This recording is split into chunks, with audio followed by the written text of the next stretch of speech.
L'intervention m'a touché. Souvent, on parle de l'armée comme étant la grande muette. Et vous, anciens combattants, vous vivez avec vos traumatismes et vous faites avec. Alors, je sais que vous n'en parlez quasiment jamais, mais je ne peux qu'imaginer. Beaucoup l'ont dit aussi, monsieur le maire représenté, la conseillère départementale, on doit transposer cet armistice au temps d'aujourd'hui. Au temps d'aujourd'hui, je pense que le représentant de la jeunesse du Conseil, bien bas, nous vous remercions de ce que vous avez fait pour la France et pour la Guadeloupe. Je vous remercie.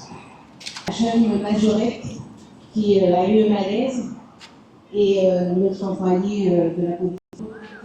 Bonjour, Eddie Chateaubon. Comment allez-vous? Ça va très bien.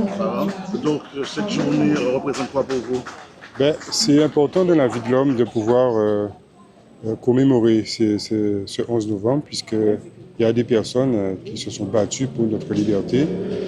Donc aujourd'hui, on sait que chaque année, ce 11 novembre arrive. Il faut que nous soyons présents, il faut que nous disions à ces personnes merci. Il faut que nous reconnaissions le travail qui a été fait pour cette génération. Donc, on peut dire que vous représentez la région aujourd'hui, hein, vous allez. En fait, je suis un citoyen engagé, je suis conseiller régional aussi. Donc, il fallait que je dise deux mots. En tant qu'abîmé engagé, en tant que conseiller régional, et surtout que je suis délégué à la jeunesse à la région. Et ce travail de transmission, aujourd'hui, il faut dire à la jeunesse qu'il y a eu des personnes qui se sont battues pour nous. Donc, c'est maintenant à la jeunesse de prendre le flambeau et se battre aussi pour les générations à venir. D'accord. Sur ce, bien évidemment, vous connaissez déjà l'actualité, hein, vous parlez de jeunesse aujourd'hui. Est-ce que la jeunesse pourrait suivre de ce que vous proposez, bien sûr, à cette jeunesse aujourd'hui? Écoute, la jeunesse a le choix de vouloir s'en sortir ou le choix de ne pas s'en sortir.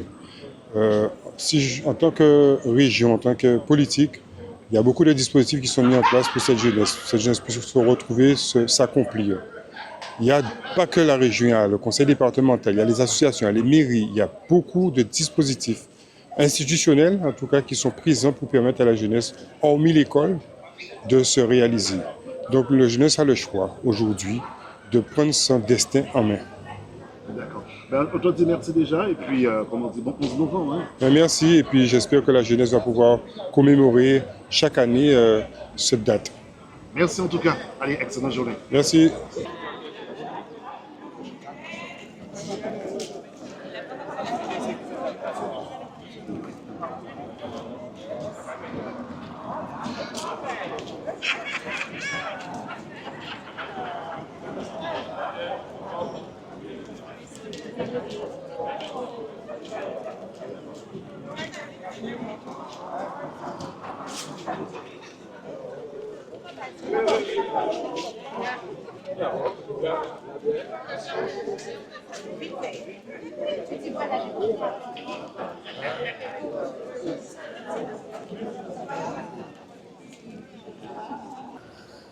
Bonjour, Monsieur Faber Micheli, premier adjoint au maire de la ville des Abîmes.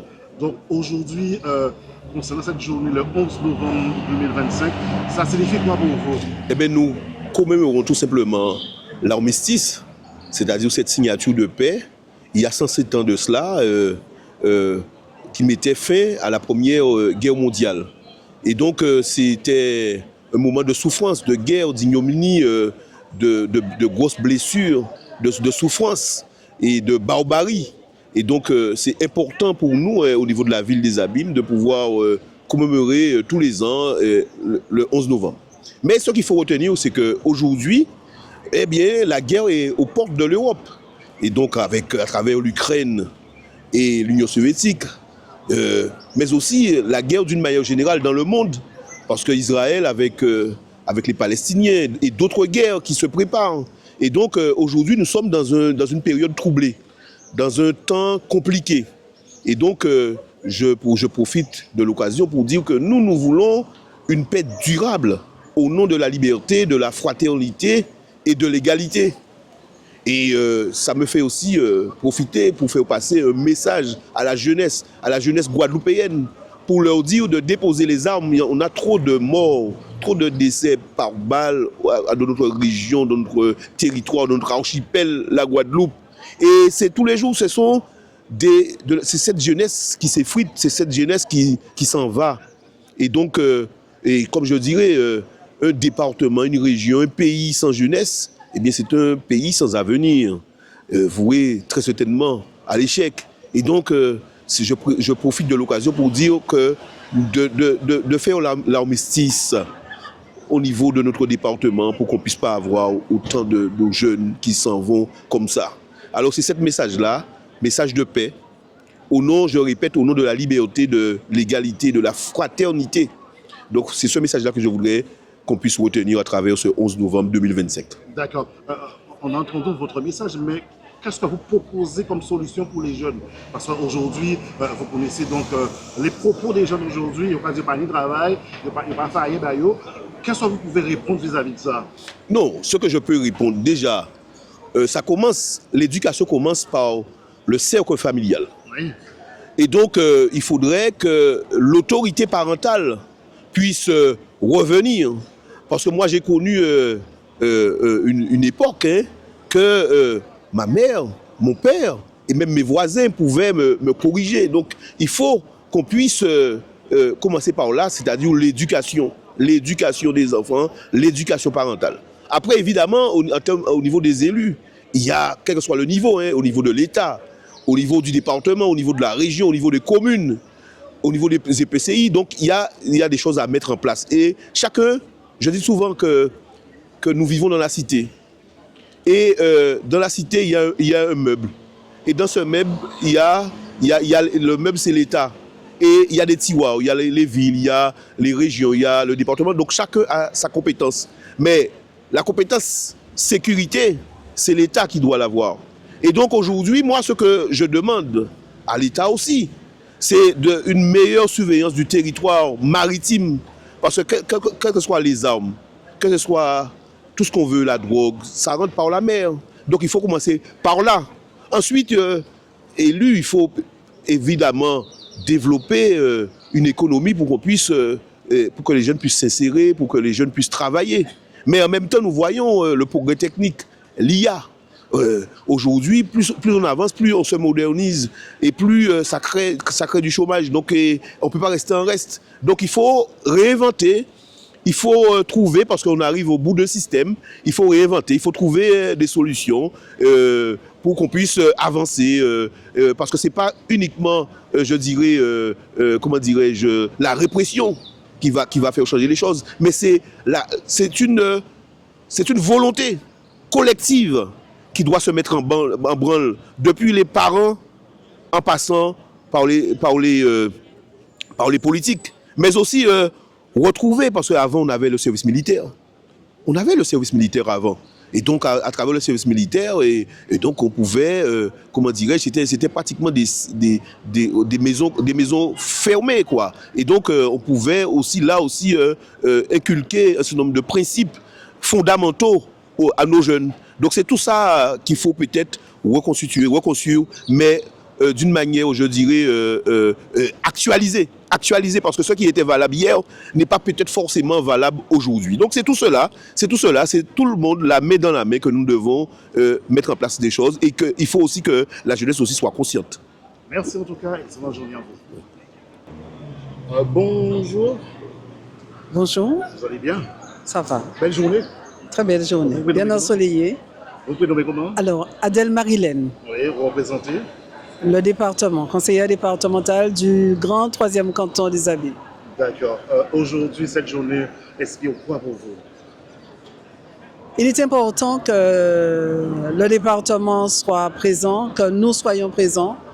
C'est une journée où nous commémorons la Première Guerre mondiale qui a fait tant de morts, mais qui nous a permis aussi de nous rappeler de tous ces gens qui ont combattu et qui aujourd'hui nous permettent d'être libres, dignement. Voilà. donc libre dignement. De quelle façon? Parce qu'aujourd'hui, vis-à-vis la violence qui sévit sur le territoire de notre Guadeloupe aujourd'hui, vous en pensez quoi de cela? Quant à cela, je pense que c'est C'est un fléau, c'est ça? un grand fléau. Un grand fléau. Les jeunes, c'est dommage parce que les jeunes s'entretuent sans comprendre et les familles en souffrent. Quelle est la solution que vous pouvez amener au sein du département et voir pour cette jeunesse d'aujourd'hui qui ne se trouve pas leur bonheur, qui ne trouve pas son bonheur, plutôt, pardon. On y réfléchit parce que j'avoue qu'il faut qu'il règne la paix entre les jeunes. Il faut que tout cela change. Nous avons besoin de notre jeunesse, puisque c'est la relève de la Guadeloupe. Donc il faut que cette jeunesse comprenne qu'en fait, ce n'est pas une bonne chose. Nous espérons trouver les solutions. Nous ne les avons pas tous encore, mais nous espérons trouver des solutions. D'accord. Mais je vous dis déjà merci et puis excellente journée. C'est moi qui vous remercie. Bonjour. Bien bonjour à tous. Oui. Et qui En tout journée? Ben nous bien, nous là qu'à Kembe, nous là qu'à surtout résister parce qu'effectivement le constat est clair, le constat est, je dirais, simple, c'est qu'aujourd'hui, pourquoi je suis là? Parce qu'en réalité, ça nous rappelle tout simplement que la paix est nécessaire pour évoluer. Et par les temps qui courent, je sens que cette paix est fragilisée. Donc par conséquent, nous nous devons de commémorer ceux et celles qui sont déjà partis au nom de cette liberté, au nom de cette paix. D'accord. Comment faire déjà en premier lieu? Parce que les parents aujourd'hui ont abandonné en quelque sorte l'éducation de leurs enfants en quelque sorte. Je ne suis pas tout à fait d'accord quand on dit que les parents ont abandonné. Ils ont utilisé d'autres méthodes, des méthodes venues d'ailleurs, et ça n'a pas donné le résultat que nous escomptions. Ça c'est simple, et à mon avis, on ne peut pas toujours les condamner. Seulement, effectivement, il faut que nous puissions réfléchir ensemble, mais on ne peut pas réfléchir à leur place parce que eux, ils ont un fonctionnement qui leur est propre. Nous ne pouvons pas avoir été et être. Donc par conséquent, il faut que nous puissions les consulter, il faut que nous puissions les entendre et surtout mettre en action ce qu'ils attendent de nous.